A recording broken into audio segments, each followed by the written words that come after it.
My goddess is the top student in her grade. I've been pursuing her for 2 years. Only to find out that she's bound to a charming heartthrob system. The more I pursue her, the higher her college entrance exam scores get. She flirts with the top students from every class, while keeping me on a string. But every time I feel like giving up, she gives me a little ambiguous hint. She says, "Actually, you're really great. Girls love guys like you, those quiet, caring, and devoted warm men. I'm just a little slow to warm up. Can you give me some time?" And so, like a fish that had bitten the hook, I was tugged around by her, pulled back and forth. Then, just before a mock exam, I actually heard a mechanical voice coming from her body. The voice said, "Congratulations, host. You've delayed George's exam so he could buy stationery for you. Charm value plus 13. For this mock exam, you will score 13 points higher than last time." At first, I doubted if I was hearing things.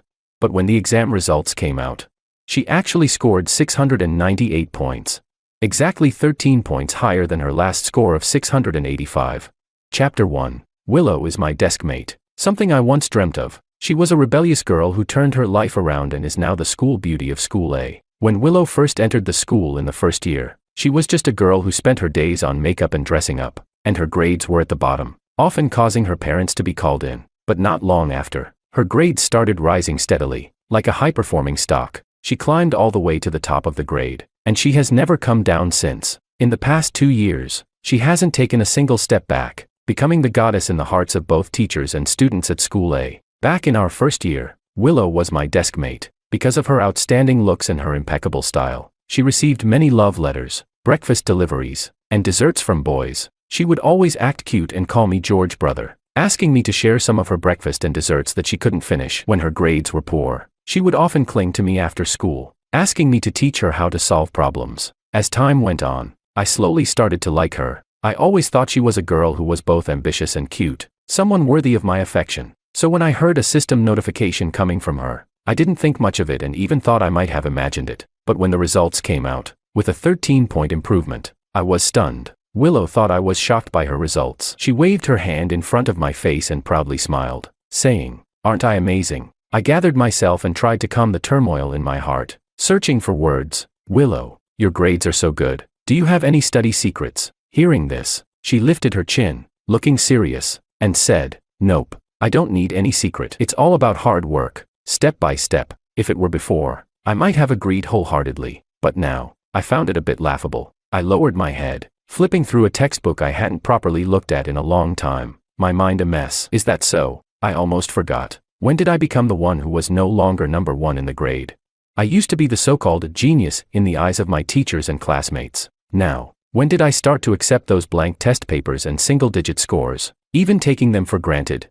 Willow snatched the book out of my hands and boldly made a request. She said, "I broke my record again in this exam. George, let's go celebrate." I didn't say anything, but her voice became sweeter. "Let's invite our classmates too, and go to that Countess Hotel for dinner. I heard their banquet is a provincial-level masterpiece. Can we?" I looked up at her. Her eyes were sparkling, waiting for me to agree. I asked, "Who's paying?" Willow blinked and said, "Of course, it's me paying. You'll cover the bill." Have you ever seen a couple where the girl pays for the date? She was always like this, giving unclear hints about our relationship, making me foolishly fantasize and willingly become her ATM. However, this time, I didn't comply with her wish. I said, "Even if that were true, it's because they are a couple. What are we? And don't mention bringing other classmates along. That's not even a date." Willow thought I was pressuring her to accept my confession, to admit I was her boyfriend. So she looked at me with a pitiful expression and said, "But our main task now is to study hard." I interrupted her. "Of course I know we need to study. So don't worry about treating anyone to dinner. Focus on your studies." After rejecting her, I didn't say anything more and took out a test paper to work on. In the past, whenever I was upset,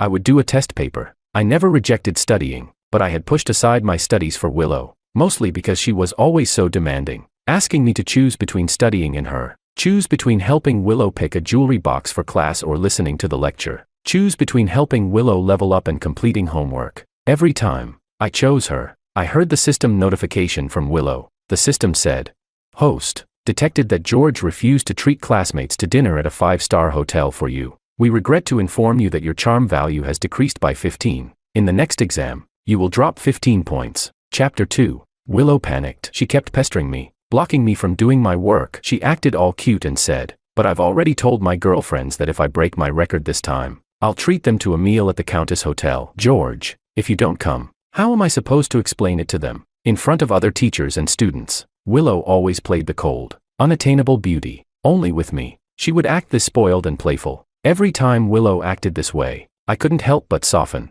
I always thought she was special to me, that she had feelings for me, but now it seemed all of it was an act. To confirm the effect of the system attached to her, I pretended to be persuaded and reluctantly agreed. All right then, I'll have my dad help me book a private room. We'll go there for dinner tonight. The next second, a mechanical voice sounded, and the system said, "Congratulations, host, for making George spend money on you at a 5-star hotel. Charm value plus 25. In the next exam, the host's score will increase by 25 points. Willow instantly brightened up, and then, in a sneaky voice, she whispered to me, "George, Apple released a new phone recently." I smirked and nodded in agreement. As she wished, at 7 p.m., I showed up outside the luxurious hotel, carrying a gift box. As soon as I appeared, all eyes were on me. I heard the system's voice again. "Congratulations, host, for making George buy a gift for you, causing everyone to envy you. Charm value plus 10. In the next exam, the host's score will increase by 35 points. Besides Willow's girlfriends, there were also 7 or 8 boys and girls, familiar faces from school. Willow was surrounded in the center, holding her head high, and with a light smile, she said, "You're here, deskmate." She was always so indifferent toward me in front of others. Her excuse was that she didn't want people to think we were dating and tell the teachers. Looking back,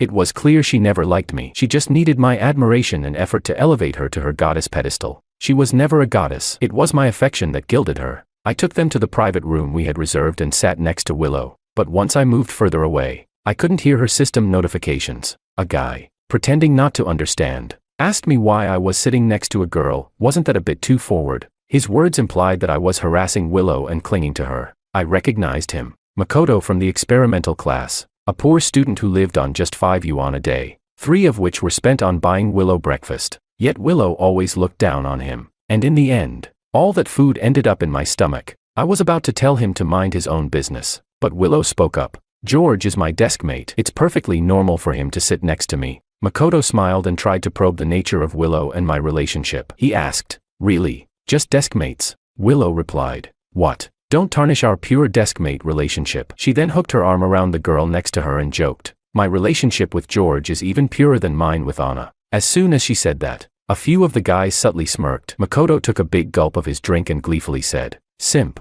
simp, in the end, you'll have nothing." I was speechless. The others laughed along, and Willow played the innocent, acting like she didn't understand. I pretended not to hear and asked the waiter to take Willow's order, which earned even more disdainful looks from the others. After all, I was just one step away from being outright called a simp, yet I wasn't even bothered. It was as if I had no shame at all. While Willow ordered food, she worked her charm on the group of boys and girls. She said, "Let's get a stew pot. It's really good for our health as girls. Also, let's order some lobsters, 2 each. The boys should try the roast suckling pig. You're at that age when you should eat more meat." She considered everyone but didn't even mention me. The others kept complimenting her as the school beauty, rich and pretty. Willow's face showed a hint of smugness, and she proudly said, "I'm really happy today. You can all order whatever you want. Don't worry about saving money for me." Chapter 3. During dinner, I put some thought into it and finally figured out the source of that strange sound coming from Willow. She had a heartthrob system. As long as a top student acted like her simp, her charm value would increase. Those charm points would then be converted into her scores. Meanwhile, the academic achievers she lured were drained of their luck and distracted by her flirting, leading their grades to plummet. No one suspected her. She was good-looking and academically excellent. So to everyone, it made perfect sense that boys liked her and pursued her. It wasn't that no teacher had looked into the decline in those students' grades, but they were all blamed on the useless simps. For example, me. Everyone knew I was Willow's simp. I could go to the girls' dorm to clear the toilets for her. I could break school rules for her. I would be late and stand outside because I was buying something she wanted to eat. Because of simping for her, my grades dropped from being number 1 in the grade to dead last. Willow always said my family was rich. I was an only child, and I would inherit the family business sooner or later. Whether my grades were good or not didn't matter to me. I didn't need to be a top student myself. As long as I hired employees who were top students, that was good enough. Gradually, I started to think that having good grades didn't matter at all, and all I cared about was being with Willow. Now, it was already the last semester of senior year, If it weren't for hearing the system's notifications, I would have gone to whatever city Willow was accepted to for university and bought a house there, just to live with her. She used my downfall to elevate herself, and I wondered, could someone like her actually have feelings for me? I wanted to know what would happen if I stopped being her simp. The dinner wasn't over, but I left halfway, saying I was going to the bathroom, but actually, I just left the hotel. Since I decided not to be a simp anymore, I obviously wouldn't keep paying for a meal worth tens of thousands for people who had nothing to do with me. That was my entire allowance for the day. Half an hour later, Willow finally called me. She called again and again, over a dozen times in total. I muted my phone and didn't reply until 11 p.m. When I texted, something came up at home. I had to leave early. I forgot to tell you, you've been calling so much. Is there something wrong? Willow replied instantly with a voice message. I opened it, and it was her frantic voice, as she scolded me. You're leaving without paying the bill. Do you know I had to ask them to chip in for the payment? Do you know how embarrassed you made me? You said you'd treat. I pretended to be surprised and replied, you said you'd treat. So why did you make them chip in? Willow complained. You left. How was I supposed to pay? Didn't you promise you'd treat us? And what about my gift? I was confused and said, I only agreed to help you book a private room, not to pay the bill, and I never agreed to buy you a gift. Can't I just use it for myself? You must be trying to act like the rich girl in front of our classmates, but you want me to secretly pay the bill behind your back. Are you trying to have it both ways? That message didn't get sent because Willow had blocked me. I couldn't help but smile bitterly at myself. How blind I had been. How did I ever think she was hardworking and cute, and that she liked me? For someone like her, I let my grades slip. I hated myself for it. Chapter 4. The next day during the break, the group from last night's dinner came to the classroom door to ask me to pay them back. I refused, saying, whoever invited them should pay. Why are you looking for me? They all exchanged glances, and Makoto asked angrily, you're the one who let Willow treat everyone at the Earl's Wife restaurant to celebrate breaking a record, and now you just skip out on the bill. George, if you can't afford it, don't pretend to be generous. Hurry up and pay, or we'll tell the teacher. The whistle for assembly sounded across the playground, and they blocked the classroom door, not letting me out. The remaining students in the classroom heard Makoto's words and started gossiping about how I was pretending to be rich even though I had no money. I sneered and pulled out the chat history with Willow to show them. I said, Willow said she'd treat everyone to dinner because she broke a record. What does that have to do with me? I only agreed to help her book a private room at the Earl's Wife restaurant. When did I say I would pay the bill? She's nobody to me. Why should I spend tens of thousands to treat everyone? And by the way, I only drank a cup of free water last night. I didn't touch any of the food. If you want me to pay, are you planning to rob me on campus? I guess I'll have to call the police then. I pretended to call the police, and immediately they blocked me, saying, wait, maybe this is all a misunderstanding. A few of the boys pulled Makoto aside, saying, forget it.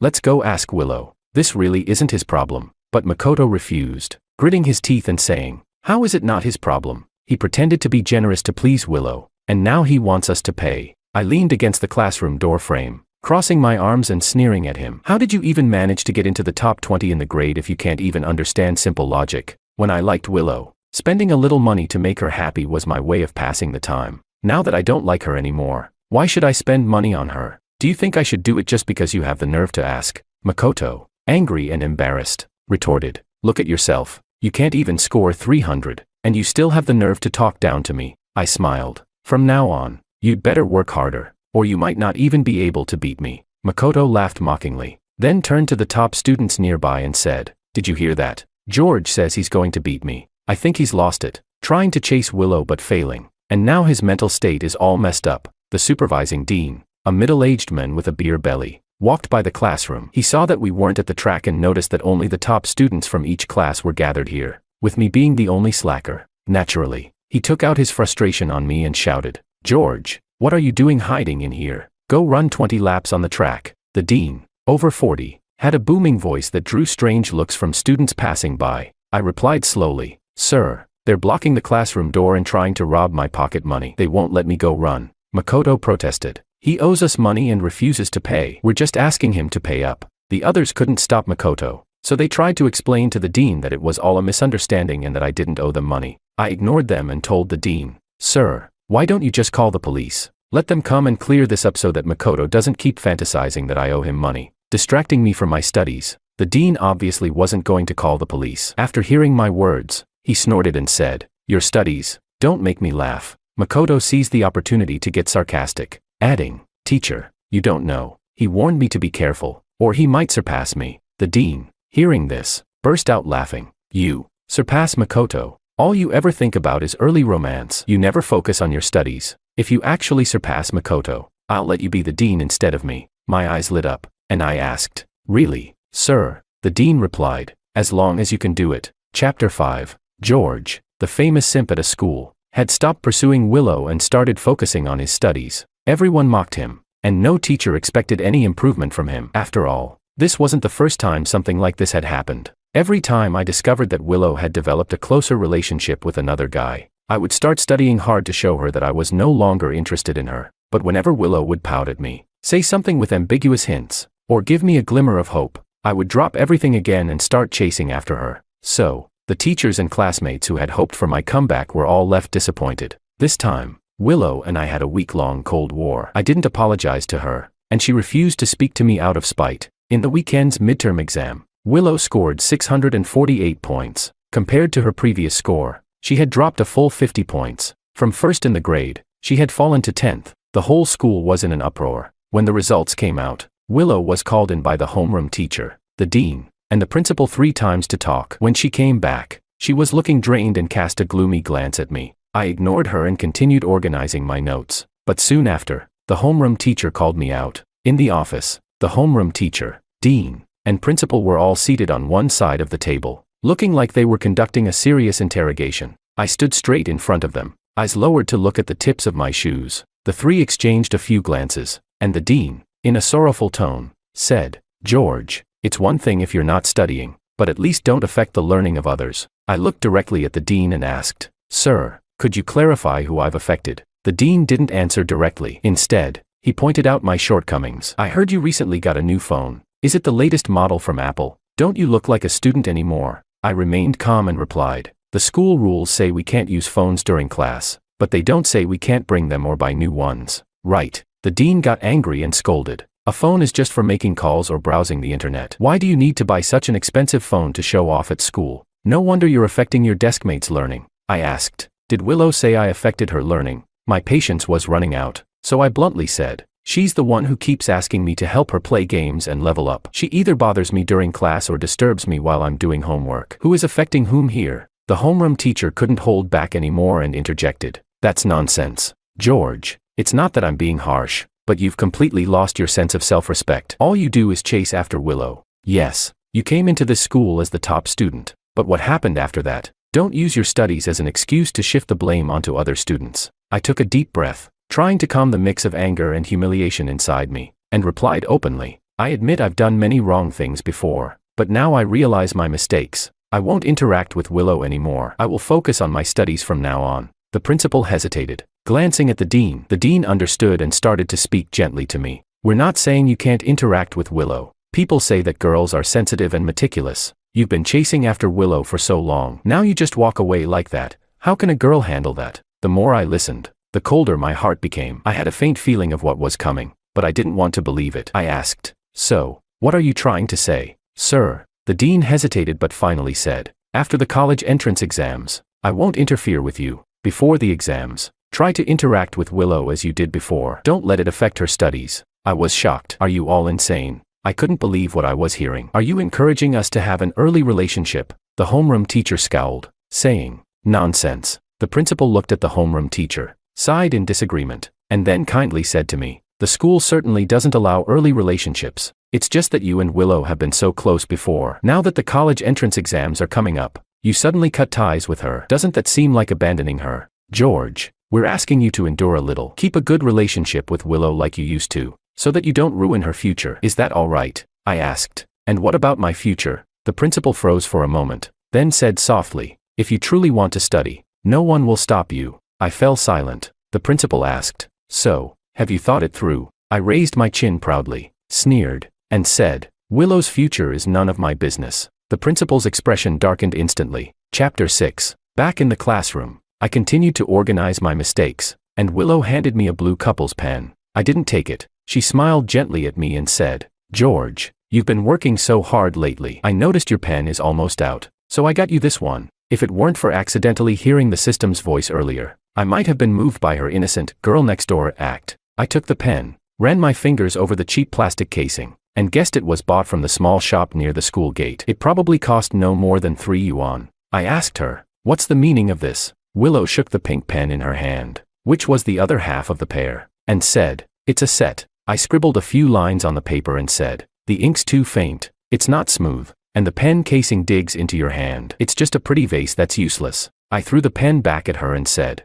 "Get something better." Willow was stunned, as if she didn't recognize me anymore. She must have thought that by giving me this pen, I'd come around, keep pursuing her, and resume being her simp. She didn't expect that I wouldn't fall for it anymore. The system chimed in. "Host, it has been detected that George has rejected the couple's pen you gave him. We regret to inform you. Your charm value has decreased by 10. In the next exam, your score will drop by 10 points. Willow snatched the test paper from my hands and said urgently, "George, is it because of the dinner last time? I said we were just pure classmates, and you've been mad at me ever since." I was just afraid others might misunderstand and tell the teacher. I reached out to grab the paper back, my anger flaring in my chest. I gritted my teeth and said, "Give me my test paper back." But Willow, with a look of grievance, hugged the paper to her chest in a way that made it hard for me to grab it. Her eyes welled up with tears as she said, "George, I don't blame you for skipping out on the bill last time. Don't be mad at me anymore." In the next moment, I stood up suddenly, kicked Willow's desk over, and the textbooks and snacks inside the desk spilled all over the floor. The entire class fell silent. Willow stared at me in disbelief. I glared at her, firing questions one after another. "Why do you think you can take my test paper? Do you even realize how soon the college entrance exams are? You don't study, and yet you don't want others to study. What exactly is your agenda?" Willow awkwardly handed me the paper back, her voice quiet as she said, "I was just joking. Why are you making such a big deal out of it?" I scoffed and said, "Who would waste their life on such a pointless joke with you?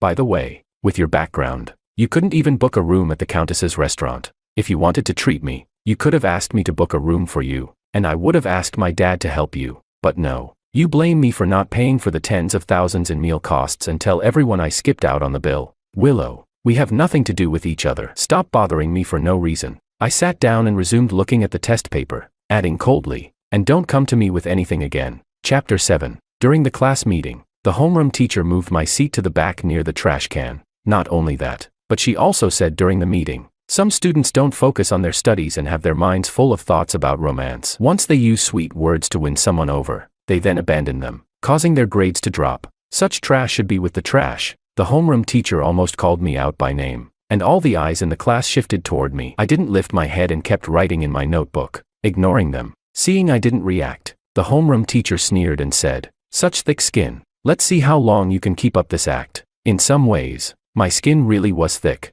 When I was a simp, I didn't care about the scornful looks of others. Now that I was focusing on my studies, I didn't care about their sarcastic remarks either. At lunch, Makoto came in through the back door of the classroom, saw me by the door, and dramatically covered his nose. "Oh my God, it stinks. Doesn't it bother you?" I didn't look up and kept writing, irritated. "Go away." Makoto wanted to get angry, but when he saw Willow walking over, he quickly changed to a polite demeanor. He said, "I'm only paying attention to you because you're Willow's desk mate. Otherwise, I wouldn't care about you." Willow called my name, almost pleading. "George, let's make up. I'll talk to the teacher and have your seat changed back." I impatiently replied, "You can go too." Makoto snapped, "Willow, this kind of person doesn't appreciate kindness. Don't waste your time on him.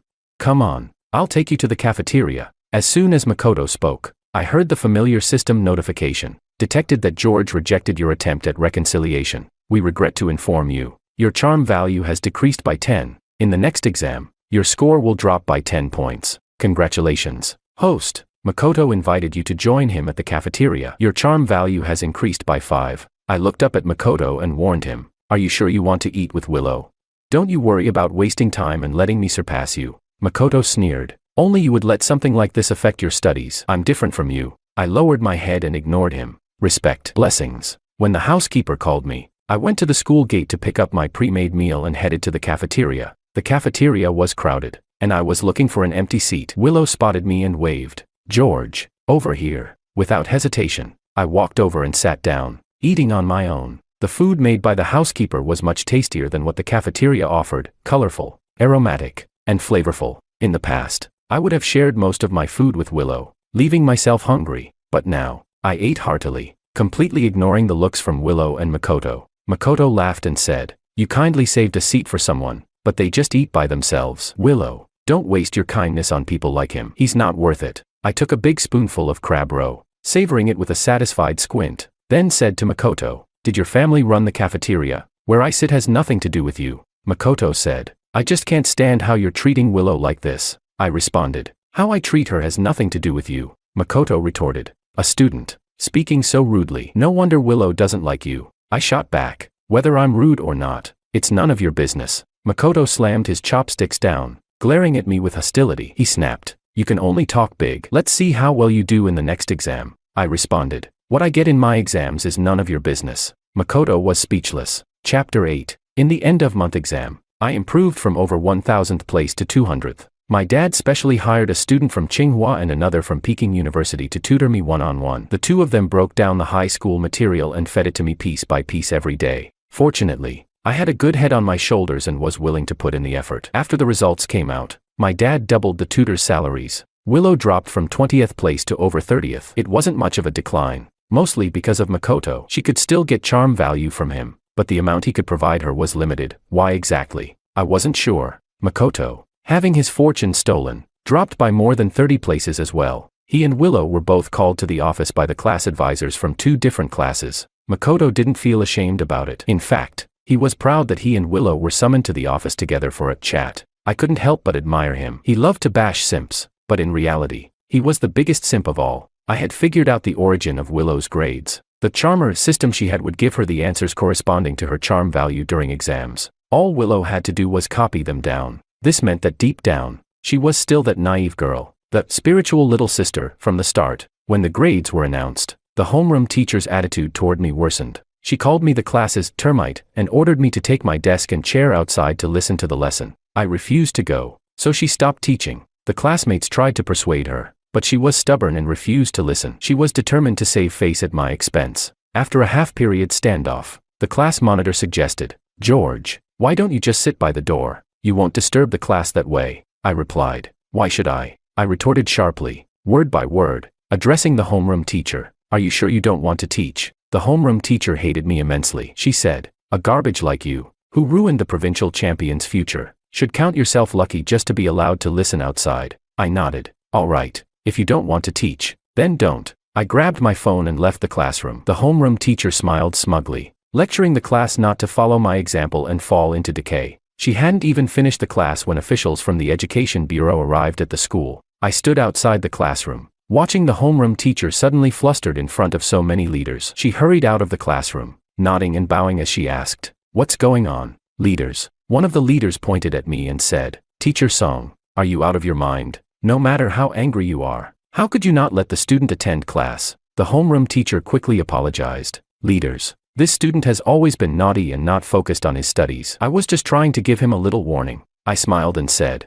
Teacher, when you slander someone, remember one thing, there are cameras in the classroom. The homeroom teacher shot back. So what if there are cameras? What did I say that was wrong? She was all fierce and domineering toward me, but when facing the leaders, she put on a completely different face, smiling bitterly. Leaders. This student is notoriously difficult to manage in our school. I really have no choice. The leader cleared his throat and said with subtle hints, no matter the reason, you can't stop a student from attending class. What's the point of arguing with one student? Why bother? The homeroom teacher grew more aggrieved and said, I have a student in my class who was clearly going to be the provincial champion, and now, this kid has ruined his future. How can I not be angry? The leader sighed and became more direct. You're an experienced teacher. You should know the background of your students. Getting a demerit for this isn't unjust. The homeroom teacher looked stunned. Her mouth opened as if to say something, but she was too shocked to speak. The leader ignored her and kindly said to me, Good child, go back to class. Chapter 9. Originally, when the homeroom teacher was replaced, the class had a lot of complaints about me, but within a day, the school replaced her with a younger homeroom teacher. Not only was she excellent at teaching, but she also knew how to energize the class and make learning fun. No one ever felt bored or drowsy in her lessons. Gradually, no one cared about what had happened to the previous homeroom teacher anymore. Willow's grades continued to drop, falling to 65th place, and the gap between her and me, once over 1,000 places, had now shrunk to 20. Willow couldn't keep her composure any longer. At the graduation ceremony and coming-of-age celebration, 1 month before the college entrance exam, she held up a scarf, which I wasn't sure where she had bought it from, claiming she had knitted it herself, and publicly confessed to me, The school had specifically arranged the coming-of-age ceremony 1 month before the exam to allow students one last chance to relax before fully focusing on their studies. It was rare for someone to confess at this time, considering that if the confession failed, it would not only ruin the relationship but also jeopardize their future prospects. Willow held up the scarf and gazed at me with deep affection. The surrounding senior students were silent for too long. When they finally got a piece of gossip like this, they screamed and cheered as if they had taken some kind of stimulant. I glanced at her and said with a half-smile, "What are you doing?" Willow's cheeks turned red as she shyly said, "You've always been my desk mate, my George. In the past, you liked me so much and treated me so well, but I never accepted your confessions. Now, it's my turn to pursue you. It's my turn to confess to you. Will you be my boyfriend?" I replied, "No." The system immediately notified me. "Host, it has been detected that George rejected your public confession with all your might. Regretfully, your charm value has decreased by 30. In the next exam, you will lose 30 points. Willow looked heartbroken, tears welling up in her eyes as she asked, "Why?" I said sincerely, "You're not good enough for me." Willow choked back tears, saying, "George, I was wrong. After you left me, I realized that I couldn't accept the reality. I couldn't focus on my studies anymore." I replied, "Oh, you really are something." After rejecting Willow, nothing in my life changed. I continued to study relentlessly as usual. I had already finished high school material while revising. My 2 genius tutors even started teaching me some university-level material. I studied happily and painfully at the same time. In the first mock exam after the coming-of-age ceremony, I placed 3rd in the grade. Makoto was ranked 135th. From then on, I noticed I never encountered the head teacher anymore at school. When I finally saw him, as soon as he spotted me, he immediately turned and walked away as if on fire, his beer belly shaking with every step. However, more impressive than my progress was Willow reclaiming the top spot in the grade. She even broke the highest grade record in the school, scoring 704 points. Chapter 10. After hearing about my results, Willow rolled her eyes and said, "No matter how hard George tries, what's the point? As long as I want, he'll always be under my feet." I paid closer attention to Willow and soon realized she was juggling several boys at the same time. These boys were all well-known academic elites in the grade. During breaks, I followed Willow a few times and vaguely figured out the rules of the charmer system. I speculated that the charm system might work based on how well it satisfies worldly vanity. The better it fulfills these desires, the more charm points one could earn. As long as the academic elites were willing to do something for Willow, she would immediately gain a considerable amount of charm points, which could then be converted into grades. This is also why Makoto's charm points were limited, because being with him didn't make Willow seem particularly charming to others. I got the contact information for those 5 boys, created a group chat, and named it, "The Backup Guys of Willow and Me." Their grades had all dropped to varying degrees. I quickly muted them and told them that if they continued to have anything to do with Willow, their grades would suffer even more. I said, "Believe it or not, I'll be updating Willow's next exam scores in real time in this group. 701 points, 692 points, 705 points. I cursed in the group. Who the hell is this good at licking? You guys not going to college? The scores kept updating. Some people left the group, while others joined. 680 points, 666 points, 674 points, 630 points, 650 points, 626 points, 588 points. I sent a thumbs up in the group and said, "Good job, guys. Love the beautiful woman more than the kingdom. Huh?"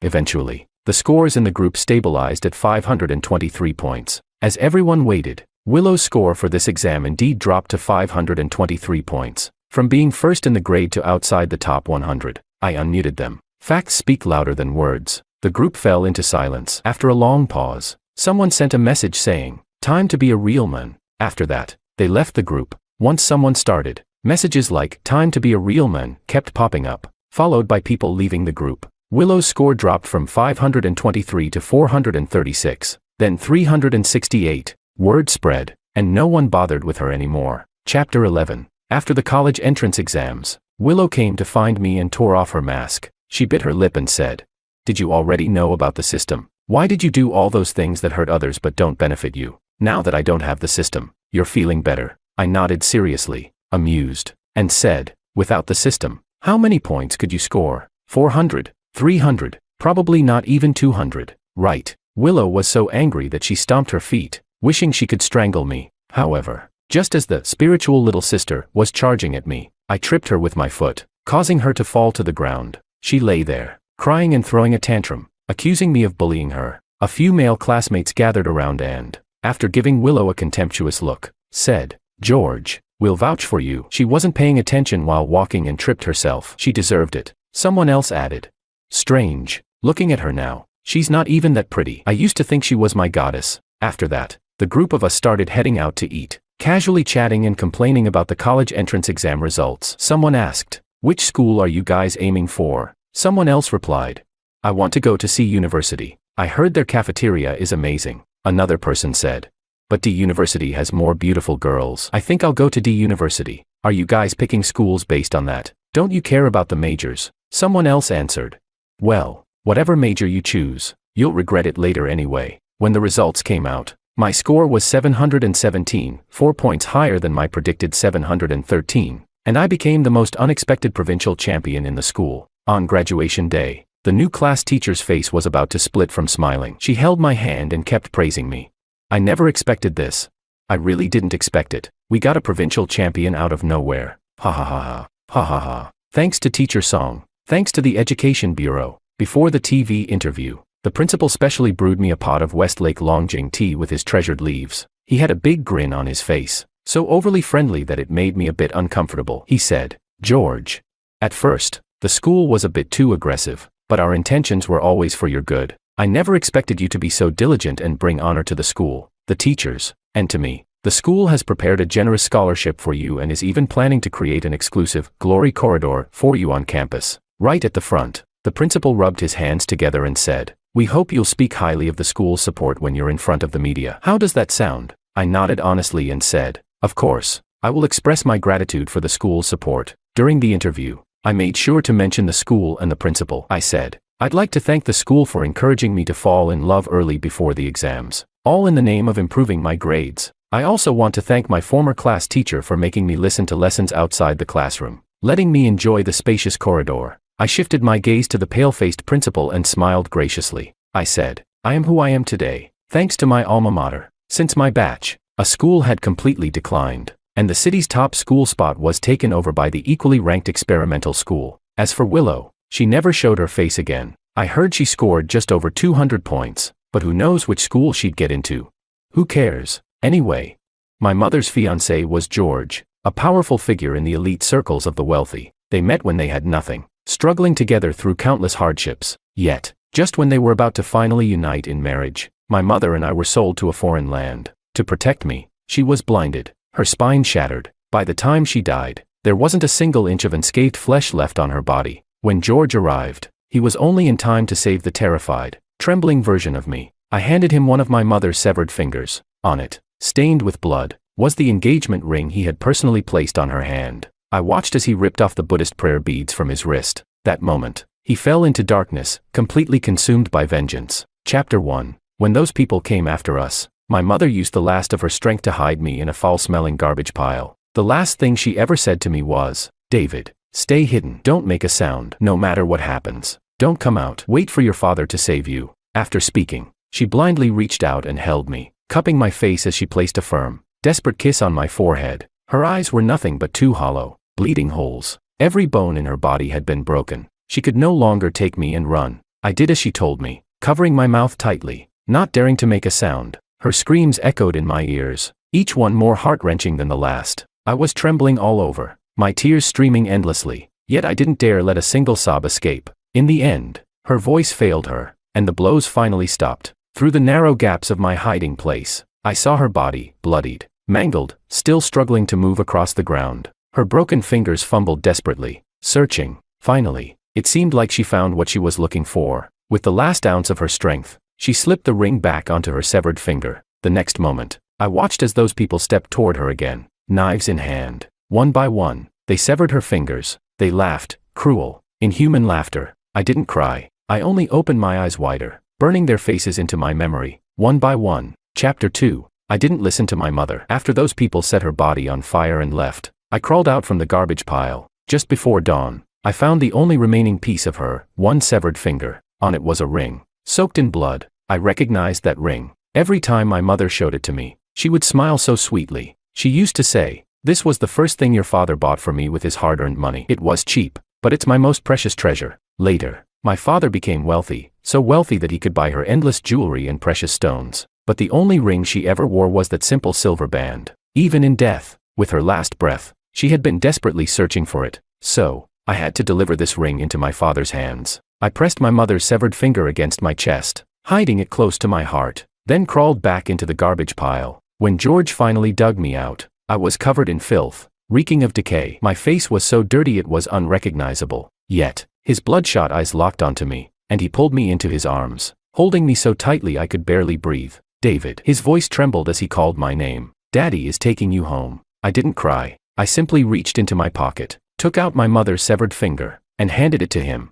Mom was burned away. This is all that's left of her, I said. My eyes were wide, my tears welling up, but I bit down hard, refusing to let them fall. George clenched his jaw so tightly that his cheekbones protruded, his temples throbbing with the effort to suppress his emotions. But in the end, as he touched that severed finger, as his fingers traced the blood-stained ring that had lost its former luster, great, heavy tears crashed down onto my face. David, he rasped, voice hoarse, we're bringing Mom home. Carefully, he tucked my mother's finger against his chest, securing it as if it were the most sacred thing in the world. Then, he picked me up in his arms, but as he tried to stand, his knees buckled, and he collapsed to the ground. I heard his voice, raw and shattered, crying out my mother's name. With one fierce yank, the prayer beads around his wrist snapped apart, scattering in all directions. Willow, he whispered my mother's name once more, and when he finally stood again, I saw his blood-red eyes. At that moment, I knew he had become a demon. Chapter 3. After we returned home,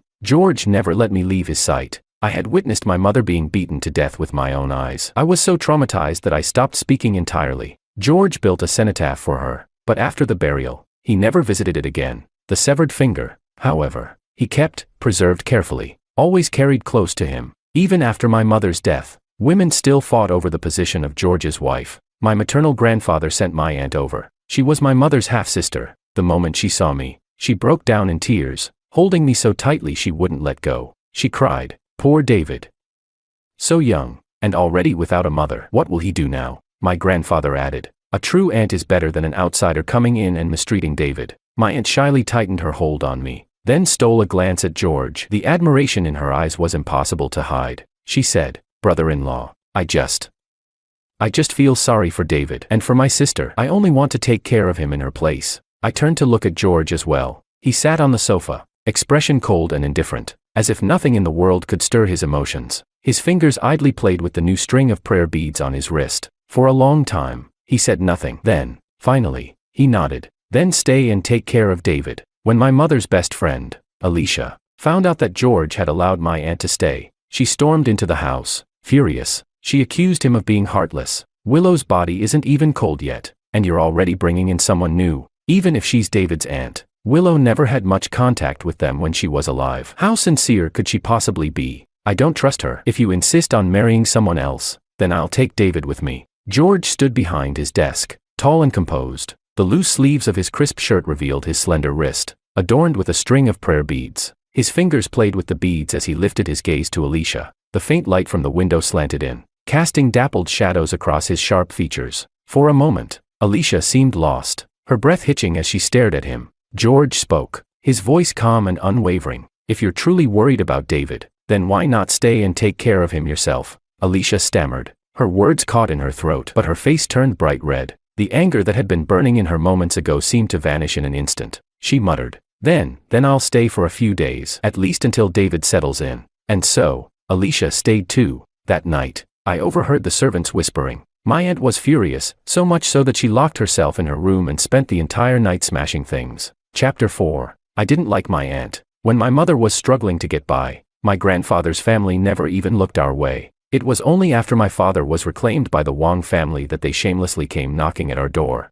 My mother was kind and soft-hearted, but I took after George's cold and indifferent nature. After all, even though I was young, I remembered everything clearly. I remembered my grandfather calling me useless just because I spoke late. I remembered my aunt sneering that I looked exactly like my father and would grow up to be just as heartless as him. None of them were good people. I wasn't particularly fond of Alicia either, even though she had been one of my mother's closest friends. When my father was poor, she had urged my mother to break up with him, saying he wasn't good enough for her. Yet, behind my mother's back, she secretly brought him chicken soup and slipped him money. Later, when my father returned to the Wong family, she had whispered fears into my mother's ears, warning her that now that he was wealthy, He would surely leave her behind, that he would never marry her. My mother had believed it. She cried in secret, over and over again. Once, she even packed our bags in silence and took me away. My father had searched for us tirelessly, staying awake for days and nights until he finally found us. When he did, he held my mother so tightly he wouldn't let go. After that, their marriage was set in stone, because he was determined to marry my mother. My father had knelt for 3 days and 3 nights, passing out multiple times. Only then did the rigid, traditional elders of the Wang family finally give their reluctant approval. But the one I liked the most was my mother's other best friend, Maria, the gentlest and kindest lady of the elite circles. She had been my mother's roommate in college. She had never once looked down on my mother for being poor. When my mother gave birth to me, my parents barely had any money and could only afford a cheap hospital. It was Aunt Maria who paid to transfer my mother to the best hospital available. She even covered the cost of the most expensive postpartum care center for her. And now, my mother was gone. All the women outside were scrambling to become my stepmother. Only Aunt Maria, upon hearing the news, she fainted from grief and was still in the hospital. George took me to visit her. When I saw her, I was stunned. She looked so thin, so frail, her eyes red and swollen from endless crying. The moment she saw me, tears poured down her face as she held me tightly, unwilling to let go. George sat beside us, watching as Maria and I clung to each other, sobbing. His own eyes grew damp. When we had cried enough, Maria gently sent me off to wash my face and eat some snacks. Then she turned to George and asked, "Have you found everyone involved in hurting Willow?" George replied, "The ones who carried it out have been dealt with, but the mastermind is still unknown." Maria was silent for a moment before saying, "Willow disappeared after being invited out by Miss Anna Sue for lunch and shopping." George, "Anna Sue was once the woman your father chose for you to marry, do you think?" George's expression turned ice cold. "There's no evidence yet." Maria's voice remained soft, but her words carried weight. "The Sue family has businesses all across Southeast Asia, in both the legal and the criminal world." George fingered his prayer beads, letting out a slow, bitter chuckle. "Yes, the Sue family is powerful." Maria bit her lip before suggesting, "George, why not form an alliance with my family, the Kim family?" As she spoke, fresh tears welled up in her eyes. She continued, "If our families join forces, your power will grow stronger, and you'll be able to avenge Willow sooner.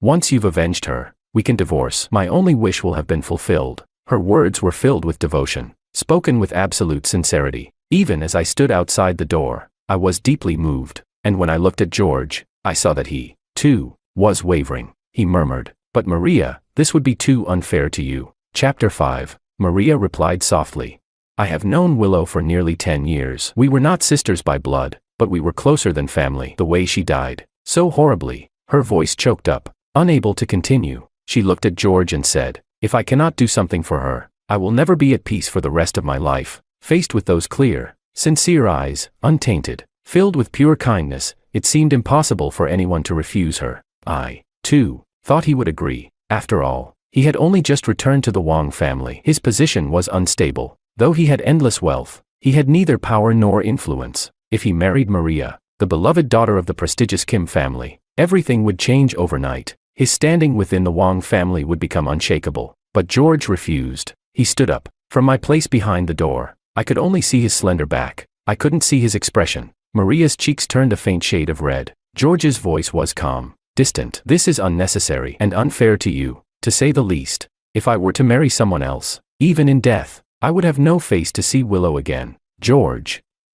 Maria was stunned. She hadn't expected him to say that. George raised a hand, stopping her from speaking further. "I understand that you're doing this for Willow, and I appreciate it." Maria lowered her eyes, tears slipping silently down her face. George told her to rest well, then turned and walked out. As he stepped outside, he casually lifted me into his arms. He carried me all the way home, back to the small house where the 3 of us had lived for 5 years. He cooked me lunch, 1 dish of meat, 1 of vegetables, and a bowl of soup. After eating, we rested on the balcony's lounge chair, just as we had in the past when my mother was still alive. "David." He stroked my hair, his gaze gentle and warm. I lay in his arms. I didn't know how much time had passed when I suddenly felt a damp patch on my back. I tried to lift my head to look at him, but his large hand pressed firmly against the back of my head, keeping me close. I knew. He was crying again. After barely 3 days of peaceful coexistence, my aunt and Alicia finally couldn't hold back. They got into a heated argument that quickly escalated into a physical fight. By the end of it, my aunt had lost a handful of hair, and Alicia's face was scratched. I was so frightened that I hid in a cupboard and refused to come out.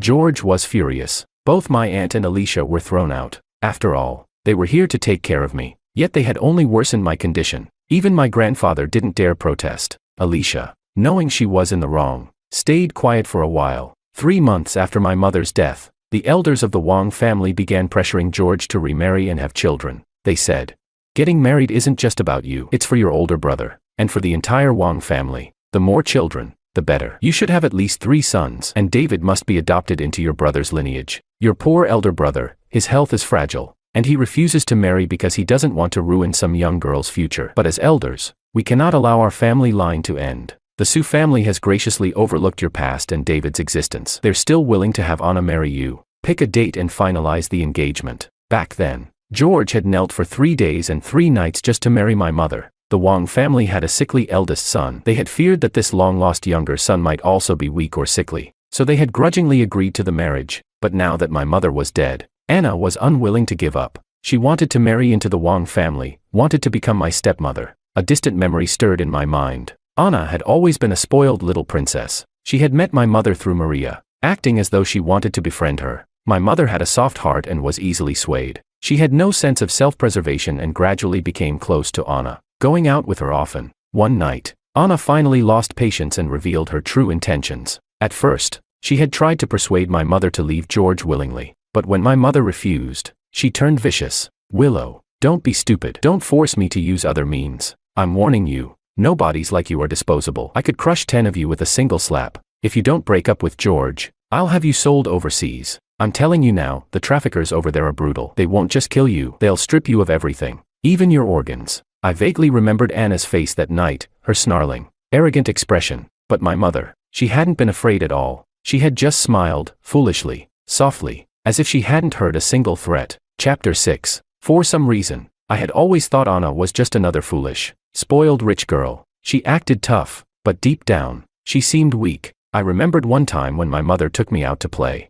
A hideous bug had flown in from somewhere and landed on Anna's designer handbag. She screamed so loudly that the whole house nearly collapsed, and she almost fainted on the spot. My mother had simply walked up and smacked the bug dead with her bare hand. Anna had stared at the squashed insect, trembling uncontrollably, before collapsing completely. It wasn't that I underestimated her intelligence or ability, but honestly, someone like her didn't seem capable of orchestrating something so cruel. Of course, whether the Su family had been involved was another matter entirely. After the Wang family started pressuring my father to remarry, he took me to meet Anna. I hadn't expected to see her in such a state. It was as if a once vibrant flower had suddenly withered from lack of water. She looked gaunt, lifeless, her entire being dulled. Her once bright eyes were now murky and vacant. But the moment she saw me, her gaze sharpened. If George hadn't stopped her, she would have lunged straight at me. I was startled, and George's expression darkened. Then, out of nowhere, Anna dropped to her knees with a loud thud. "Wang.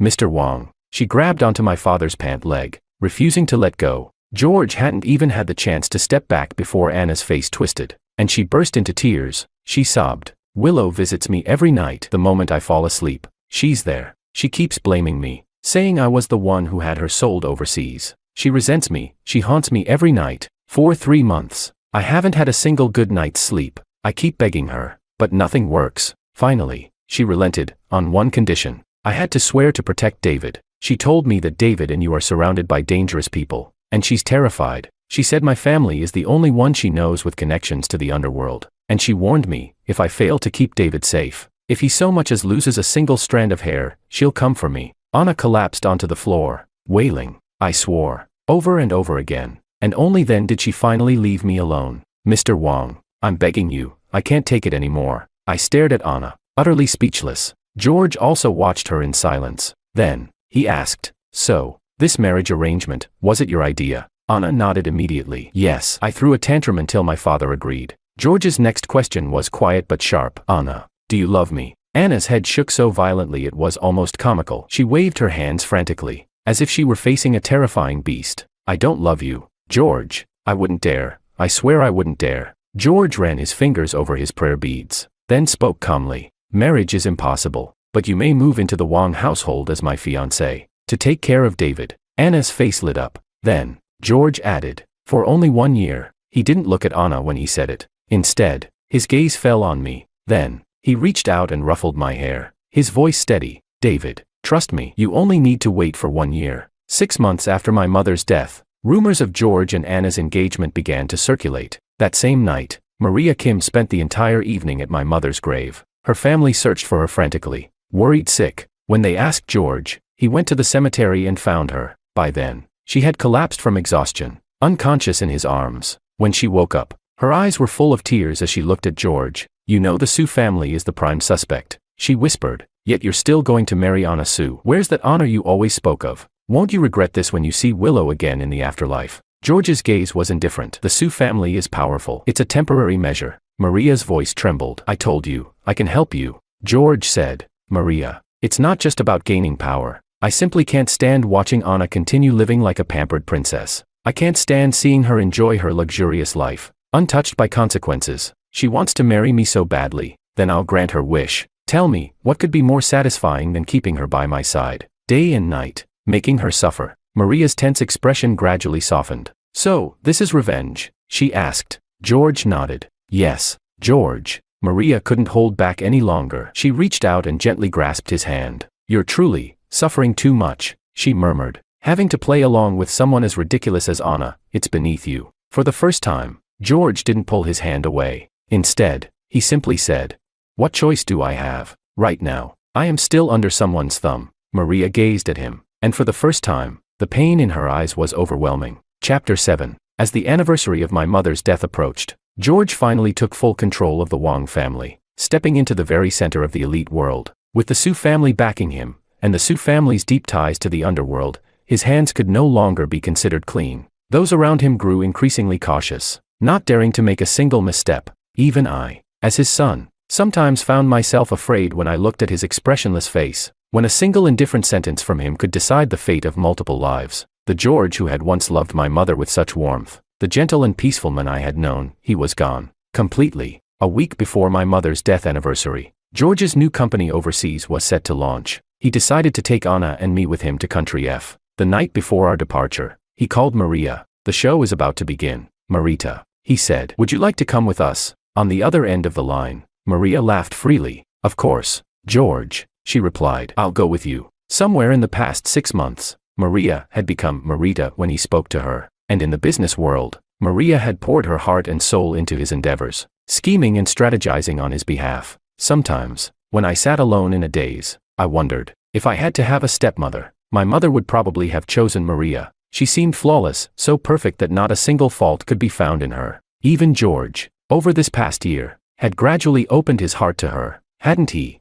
The day we arrived in Country F, it rained heavily. By the afternoon, the storm had passed, leaving behind a sky of burning clouds. George lifted me into his arms and stood there, gazing out at the sky that looked as though it had been set ablaze. I knew what he was thinking. He was thinking about my mother. I was, too. I remembered the fire that night. I remembered the moment the flames consumed her. I remembered her final, agonized scream. I tilted my head to look up at George. His eyes were red, so red that I couldn't tell if it was from the reflection of the fiery sky or from something much deeper. On the third night, George told Maria that there would be a banquet that evening. Maria understood. She knew, tonight, everything would come to an end. Stylists and makeup artists brought in racks upon racks of exquisite gowns. In the end, Maria chose a deep red, floor-length mermaid gown with a long train. The banquet was to be held aboard a luxury cruise ship. As Maria stepped onto the ship, the heel of her stiletto got caught in the gangway's metal grating and snapped. A strange sense of unease crept over her. The ship was ablaze with lights, but outside on the deck, men in black stood armed, bodyguards and mercenaries stationed at every corner. For the briefest moment, Maria hesitated. She had an impulse to turn back. Then, George appeared. He was dressed in a long black trench coat, the suit underneath a matching shade of midnight. Tall, elegant, exuding an effortless charm, he lowered his gaze to Maria, his lips curling into the faintest, unreadable smile. "Marita," he said, voice smooth and steady. "Come here." As if under a spell, Maria lifted the hem of her gown and took one step forward, then another, and another. Barefoot, she ascended the gangway, one step at a time, toward him. Chapter 8. Maria extended her hand toward him, but George didn't take it. Between his fingers, a cigarette smoldered, its smoke curling softly into the night air. "Go change your shoes," George said. "I'll finish the cigarette first." Maria hesitated but eventually turned and left. George leaned against the railing of the ship, gazing out at the endless expanse of water. With each slow inhale, he smoked in complete silence. When only the ember remained, He finally lowered his eyes. His gaze landed on the wedding ring on his fourth finger. And then, softly, he whispered, "Willow." His fingers brushed over the ring, and for the first time in a long while, his features softened with tenderness. "Bless me," he murmured. "Let everything go smoothly." Many years later, I would still remember that night with perfect clarity. George hadn't shielded me from the bloodshed. I was 6 years old, but my childhood had already ended long before that night. Maria, now dressed elegantly, stepped into the grand banquet hall. Her eyes swept the room, and she hesitated. "Why are there so few people?" The moment the words left her lips, she froze, because the people inside weren't foreign dignitaries from Country F. Almost every single one of them was someone she knew. Her eyes first landed on Alicia, then on my aunt, my grandfather. Her expression began to shift, her body tensed instinctively, moving to retreat, only to find the way behind her blocked by security. Then, with a deep, echoing thud, the massive, ornately carved doors shut behind her, and locked. A visible tremor ran through Maria. Her eyes darted around the room, searching frantically, until they finally settled on a figure seated in the shadows, draped in all black. "George." She exhaled a shaky breath, as if clinging to a lifeline. "George," but her voice was abruptly cut off, like someone whose throat had just been crushed, because at that moment, something was thrown out before her. A human body, bloody, mangled beyond recognition. Two towering mercenaries, their dark skin gleaming under the lights, had dragged him in and dumped him there like a sack of meat. The stench of blood was overwhelming. The figure on the ground twitched, a grotesque mass of flesh barely resembling a person. Maria let out a shrill scream. Her knees buckled, and she collapsed onto the floor. George's voice, steady as ever, rang out. "Do you recognize him?" Maria's breath hitched. She squinted, trying to make sense of the mutilated body. Then she realized. It was Makoto Wong, the Wong family's sickly, fragile eldest son. The scream in Maria's throat died instantly. She turned, wide-eyed, to George. You. But George's face remained calm, unmoved, like the still surface of a bottomless lake. He didn't even look at Maria. Instead, his gaze swept over the rest of the pale, trembling people in the hall. Then, in an eerily even tone, he said, "One by one, tell me everything you've done. If not..."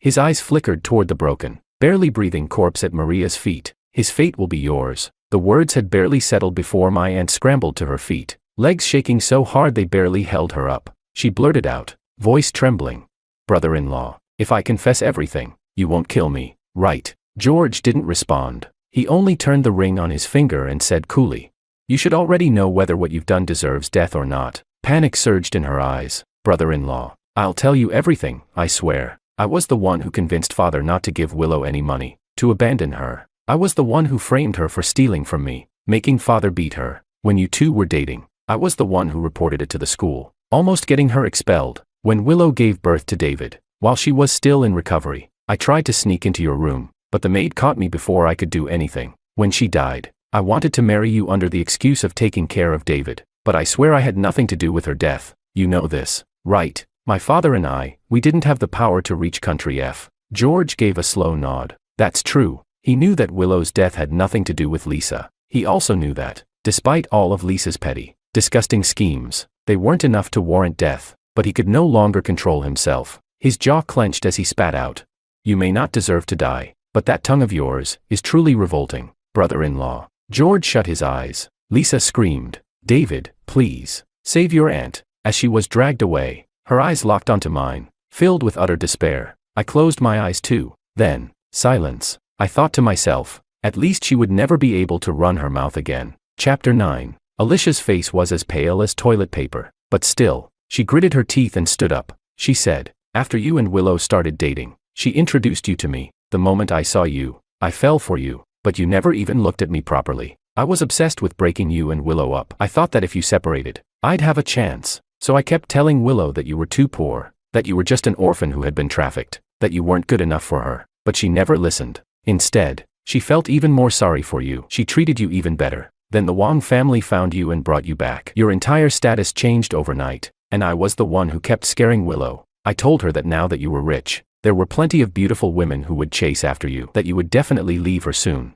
At first, she didn't believe me, but I kept repeating it, showing her examples, until she was foolish enough to believe it. But still, you didn't break up. Instead, you were about to get married. I was so jealous I was going crazy, but I never wanted Willow to die. I just couldn't understand. Willow and I were just ordinary, plain girls. So why was she so lucky? Why did she get to marry a man like you? Why did she get to be loved like that? I stopped fantasizing about being with you. I just wanted her to be separated from you. I just wanted her to become ordinary again, just like me. It was her. It was Maria. Suddenly, Alicia turned, pointing directly at Maria. She tricked me. She told me she had a way to make Willow leave you. I believed her. I was stupid enough to believe her. Tears streamed down Alicia's face as she broke into gut-wrenching sobs. But I never in my worst nightmares, thought she would have Willow killed. If I had known, I would rather die than do this. I stared at Alicia, watching her sobbing like a broken child. But in my heart, all I thought was, so my first instincts had been right after all. I had never liked her, but my mother always spoke fondly of her. Always remembered how Alicia had once bought her breakfast for an entire semester. She used to say, Alicia may have a sharp tongue, but she has a kind heart. Back then, I had no money for food.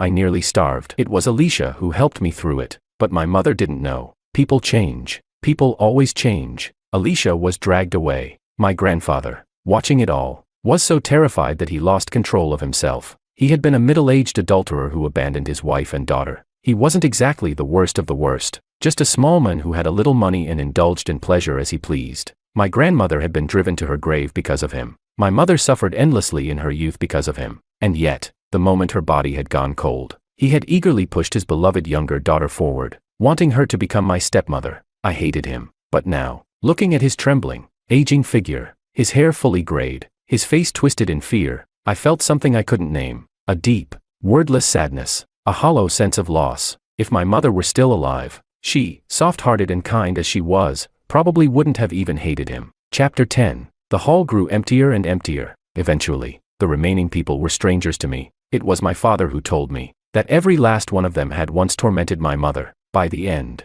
only Maria remained. She was deathly pale, standing frozen in terror, and beside her, 6 skulls, specially treated, preserved, the 6 people who had murdered my mother. Maria's voice was hoarse as she asked, George, when did you know? George lowered his gaze, brushing his thumb over the ring on his 4th finger. He said, the moment you suggested that I marry you, that day in the hospital. Maria's breath hitched. Why? George slowly lifted his eyes to meet hers. His gaze was dark, so dark that it felt like a dried-up well, one that had long been abandoned, utterly lifeless. He said, because after you spoke, I suddenly remembered something Willow once told me. Maria swallowed, her throat dry. What did she say? George's expression softened slightly, as though he had been pulled into a distant memory. He spoke quietly. When Willow gave birth to David, she lost a lot of blood. She was weak, barely hanging on. When she woke up, she looked at David and whispered to me, George, you know, before I lost consciousness, I kept thinking, if I were to die, the only person I'd trust to take care of you and David is Marita. His voice was calm,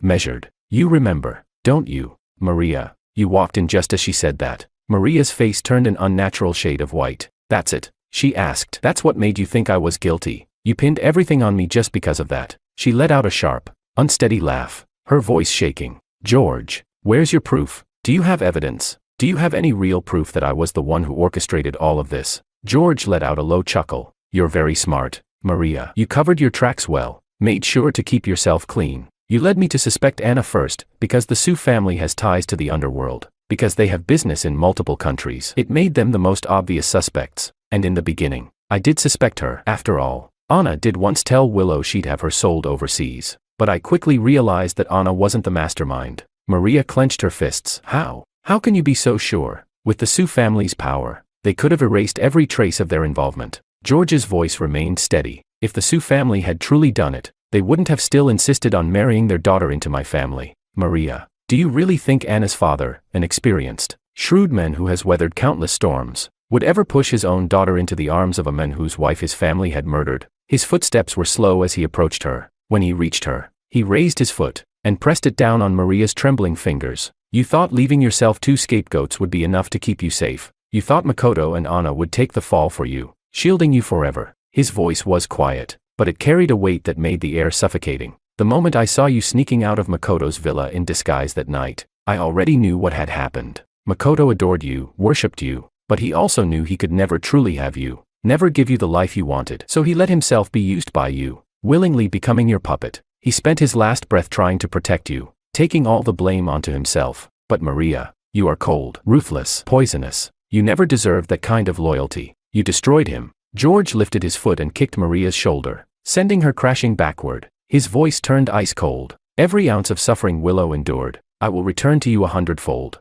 1,000-fold. He flicked his hand, and immediately, several men stepped forward, binding Maria's limbs tightly. Maria thrashed violently. Punish the ones responsible, not me. Willow was a fool. Alicia lured her out. Makoto paid the money, and those 6 executed it. They're dead. George, you killed every last one of them. She glared at him, spitting venom. I had nothing to do with it. How was I supposed to know Makoto had feelings for me? How was I supposed to know he would commit such a crime just to please me? And don't forget, without me, you'd never be where you are today. The Kim family invested in you. I invested in you. If you lay a finger on me, you'll ruin everything you've built. George let out a quiet laugh. You're right. My success today was partially built on your and the Kim family's support. But tell me, Maria, do you really think I, George Wong, care about success? Maria's eyes widened in horror. You're insane. She shrieked. Willow is dead. The entire Wong family belongs to you now. Soon, even half of the Kim family will be yours.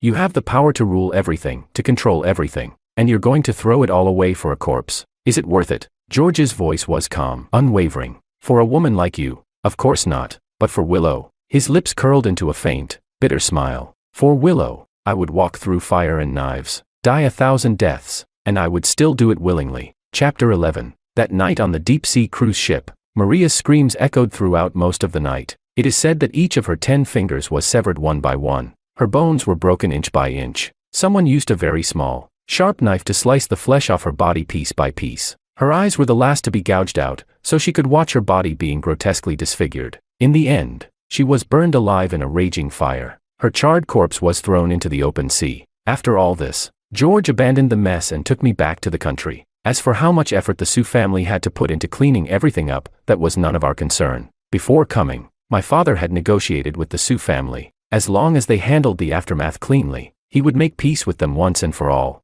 Maria, who had gone abroad, mysteriously disappeared. At the same time, Makoto, the eldest son of the Wong family, also vanished under strange circumstances. George and the Su family searched abroad for 3 months. In the end, a maritime search and rescue team recovered debris containing Maria's DNA. They also salvaged a severed limb, from which Makoto's DNA was extracted. A foreign sailor claimed that he had once seen the two secretly meeting on the deck in the dead of night. Later, an argument broke out. Makoto even laid a hand on Maria. The sailor had wanted to intervene, but someone pulled him away. Beyond that, he wasn't sure what happened. In short, the deaths of these two seemed to be nothing more than a tragic accident from a lover's quarrel. When the news spread back home, everyone in our circle was shocked. No one had imagined that Maria and Makoto had such an affair, nor that Maria, while so close to George, was secretly involved with Makoto. Greedy for both, she ended up with nothing, completely erased from existence. A lamentable fate. The Kim family did not believe Maria's death was an accident, but with no evidence, they had no choice but to accept it. From then on,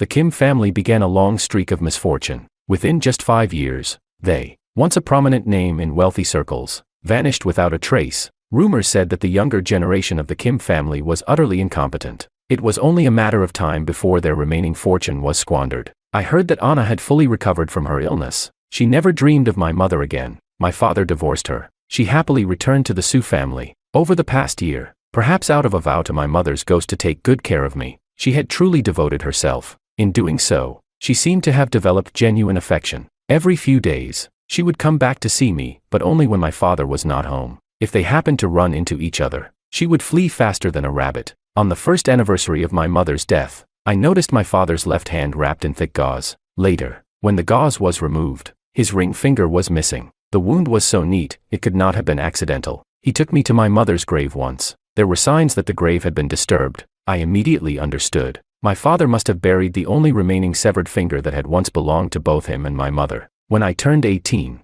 George already had a head full of white hair. Over the years, he worked himself to the bone. He never allowed anyone to help him. He personally handled everything while taking care of me. I inherited my father's appearance, but my eyes, they looked more and more like my mother's. He often stared into them in a daze. Sometimes, he would murmur a name, Willow, but she had been gone for 13 years. At first, people encouraged him to remarry, but as time passed, no one ever mentioned it again. Chapter 12. The year we returned from F country, we weren't alone. With us came a girl, 2 years younger than me. My father gave her a name, Sophia. She was an orphan, but her background was clean. Her origins without any entanglements. My father had carefully selected her from nearly 100 children to stay by my side, to be my companion. After coming back, I gradually started to speak again, especially when I was with Sophia, because, deep down, I always felt that we were alike. Only those who carry the same wounds can find warmth in each other's embrace. I had no mother, but I still had a father who loved me more than anything. But when he was 3, both of his parents had died.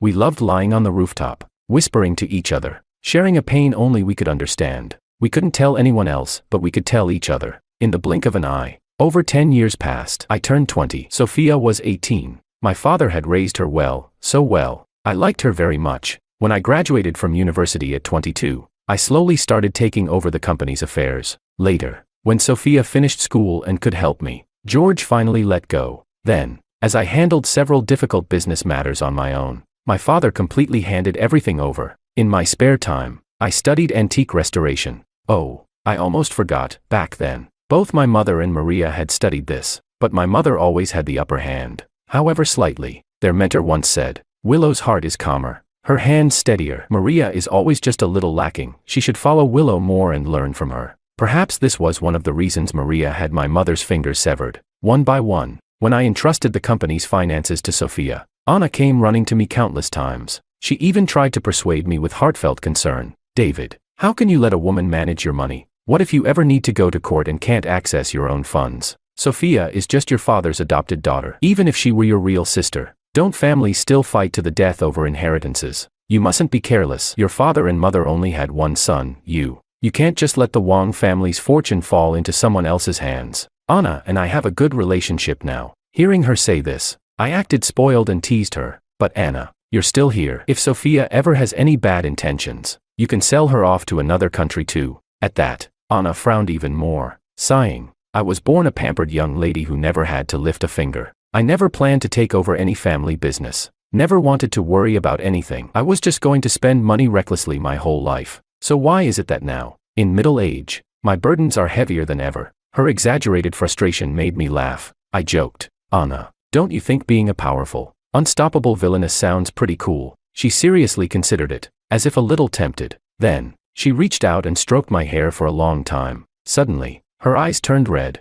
She was about to cry again. I gently hugged her. I understood. So many years had passed. Fewer and fewer people still remembered my mother. Even my aunt had stopped secretly cursing her under her breath. My grandfather, after suffering a stroke, had been dead for years. His last 2 years were spent bedridden, with no one to care for him. He developed severe bedsores and suffered terribly. They say in the end, he longed only for death to free him. And then there was Alicia. She later married a disabled man. Her life wasn't easy. When he was in a bad mood, he drank, and when he drank, he hit her, cursed her, but she kept having children, one after another. Divorce was never an option. The dead will never return. The living continue to struggle, but it's okay. I have my father, I have Anna, and there are even strangers I don't know, people who still remember my mother. Her grave is never without fresh flowers. Her mentor visits often. The man she loved most misses her with every second that passes. And her beloved son, I will fulfill the dreams she never had the chance to complete. And then there's Anna. My mother probably never expected that. In the end,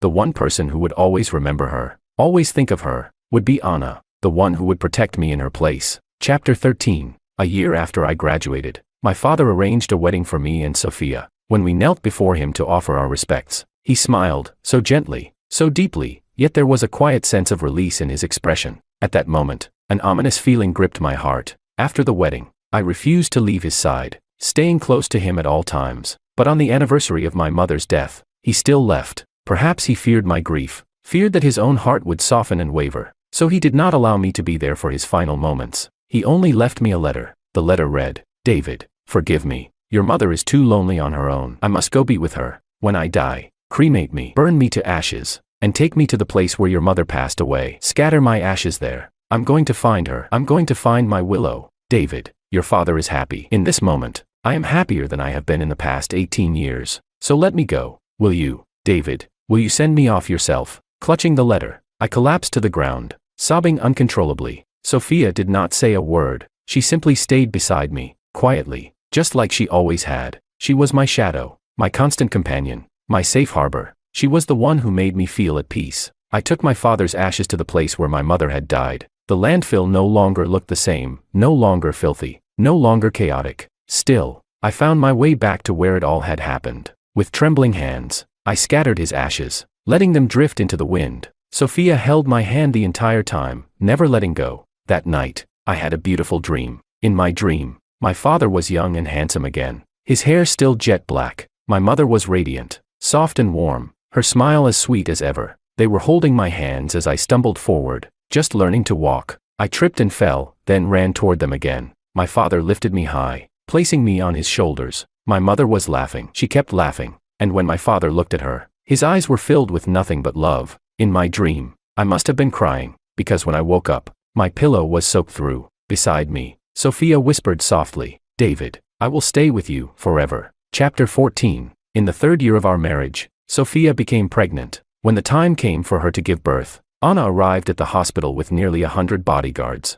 surrounding the building inside and out. She had truly become a fierce, battle-hardened queen. The sight of it made Sophia feel completely safe. She gave birth smoothly to a pair of twins, a boy and a girl. We named them Georgios Wang and Sylvie Liu. Not just my decision, Sophia and I chose the names together. Each child carried one of our last names. Sophia said, "I was once an orphan, nameless and rootless. I only wish for my parents to rest in peace, wherever they are." When the twins turned 1 month old, Sophia and I took them to the cemetery. At my parents' graves, roses bloomed in full splendor. The wind carried their fragrance, filling the air with a gentle, intoxicating scent. Among the vibrant flowers, I seemed to catch a glimpse of my parents, George and Willow, young and full of life once more. They say that kind souls will be reborn into good families, destined for a life of warmth and abundance. My parents must have already been reborn into such a place. Somewhere, they are being cherished, held close, loved deeply, and if I too have a next life, I would still want to be their son.